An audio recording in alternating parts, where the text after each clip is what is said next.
Welcome to our video series on cellular respiration. Before we get started, I'm going to ask you to do a few things. Don't be a passive learner. Have paper and pencil handy. Pause the video frequently. Rewind and rewatch. Draw your own pictures, because as you know, pictures are your friends. And ask questions. Go ahead, write them down. Research the answers, and to really test your understanding, teach it to someone else in your own words. And if you want, you can leave questions in the comment sections below, and I'll answer them as soon as I can. Now let's get started. I decided to make this a three-part series. In part 1, we'll do an introduction to cell respiration and the details of glycolysis. That's what you're watching now. Then in part 2, we'll take a closer look at the Krebs cycle. And in part 3, we'll look at electron transport phosphorylation. Watch these 3 videos in sequence. I'll have links for these second 2 at the end of this video. And then after you're finished with that series, check out my video on fermentation. We'll look at a different way of getting the energy out of glucose. Alright, in our last video series, we looked at photosynthesis, how we could take the energy of sunlight and put it into the bonds of glucose to make our cellular fuel. So what we need to do in this video is figure out how we get this energy back out. We need to turn photosynthesis around so we can see respiration. We're going to get the energy back out of glucose in a form called ATP. So when we look at this overall equation, we're taking glucose in the presence of oxygen, and we're going to break it apart into carbon dioxide and water to liberate energy in the form of molecule ATP, approximately 36 of them. Cellular respiration is going to occur in 3 stages. The first stage is called glycolysis. It's an anaerobic stage that takes place in the cytoplasm. The products of glycolysis will enter the mitochondria, where the second and third stages of respiration occur. The second stage of respiration is called the Krebs cycle. It's preceded by a preparatory step, and is a series of reactions that occur in the mitochondria that are often referred to as the citric acid cycle, because the first intermediate made is citrate or citric acid. And the final stage of respiration is electron transport phosphorylation. It takes place deep inside the mitochondria. It's a series of enzymes embedded in the inner membrane called the electron transport chain. It's this stage of respiration that's aerobic and that will produce the majority of our ATP. Now let's take a look at where this occurs. Here we have a cell, and we want to zoom in on some important organelles. The mitochondria. There we go, the mitochondria. Let's take a closer look at these mitochondria. The mitochondria is often referred to as a cell's power plant. It's the primary site of cellular respiration, where we're going to recapture the energy from those high energy bonds of glucose. And you'll notice that the mitochondria is a double membrane bound organelle, and it's across this inner membrane where a lot of our action is going to occur. We'll come back to the mitochondria later, because the first stages of respiration, glycolysis, occurs out here in the cytoplasm. Now let's keep in mind what it is we're trying to do. We're trying to make ATP. So we need to talk about how ATP is actually made. It turns out there are 2 ways to make ATP: substrate level phosphorylation and electron transport phosphorylation, which is driven by chemiosmosis.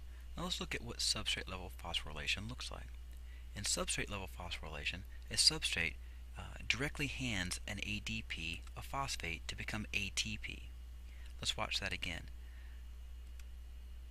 We have substrate level phosphorylation. ADP was phosphorylated into ATP with a direct transfer of a phosphate group. So we call this substrate level phosphorylation. The substrate donates the phosphate.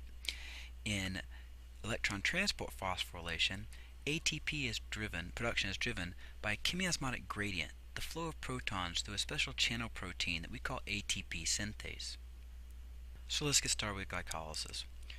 Remember that glycolysis is anaerobic and it occurs in the cytoplasm. And we're going to start with glucose. And in the first step of glycolysis, glucose is split with the energy from ATP.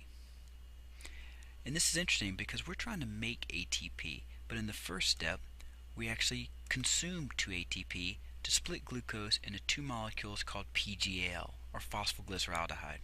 So in our first step, we take a 6-carbon molecule and split it into 2 3-carbon PGALs, and it's going to cost us 2 ATP.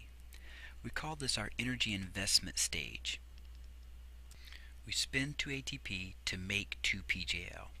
Now these 2 PGAL molecules are used to reduce NAD plus into NADH, and in doing so the PGAL are converted into BPGA, or biphosphoglycerate. Now these two molecules of NADH are carrying for us high energy electrons. They're very similar to the electron carriers NADPH that we saw in photosynthesis, but obviously minus a phosphate, so it's NADH. But these two molecules have a lot of energy left in them. They're carrying those high energy electrons, and that's energy we can tap into later.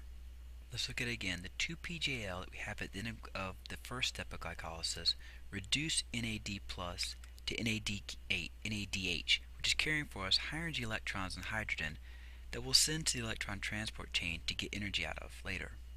We can add that to our metabolic pathway for that next step. So now we have BPGA, or biphosphoglycerate. Let's look what happens to those molecules. The BPGA will phosphorylate ADP into ATP, and BPGA becomes PGA, or phosphoglycerate. And these ATP were made by substrate level phosphorylation. And let's add that to our flow chart here.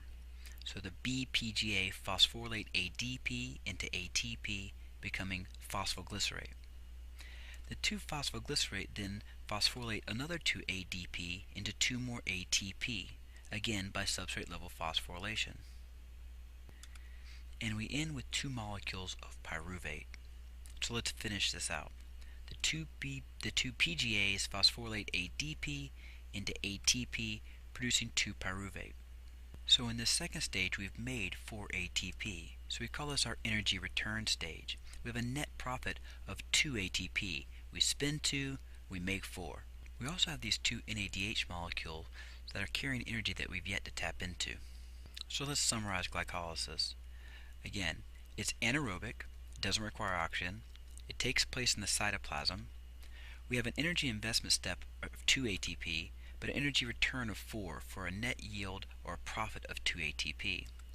We also produce 2 NADH molecules, which will go onto the electron transport chain, and we end with 2 pyruvate molecules, which will go onto the Krebs. So again, when we're looking at our flow chart, the products of glycolysis, besides this 4 ATP that we're after a profit of 2, the other 2 products, the NADH and the pyruvate, we're not done with. These pyruvates still have energy in them that we're going to tap into in the Krebs cycle, and the NADH have energy in them that we'll tap into in the electron transport chain. Finally, let's finish with a little accounting. Let's see, here's the overall reaction for respiration, and we've accomplished so far just glycolysis. So let's take into account what we have and have not done yet. Let me grab a pen here. So we use glucose. Check. We're done with that. We've yet to use oxygen, and we've yet to make carbon dioxide, and we've yet to make water. But we have made some ATP, but only 2. So we have approximately 34 ATP left to make. So where's the energy for those ATP? Well, hopefully you can see that we've yet to tap into these molecules, and so that's where we're going to go next. We obviously still have a long way to go to get through this whole process. So that does it for our first part, glycolysis. Click on this link right here for the Krebs cycle as we move through this series on cellular respiration.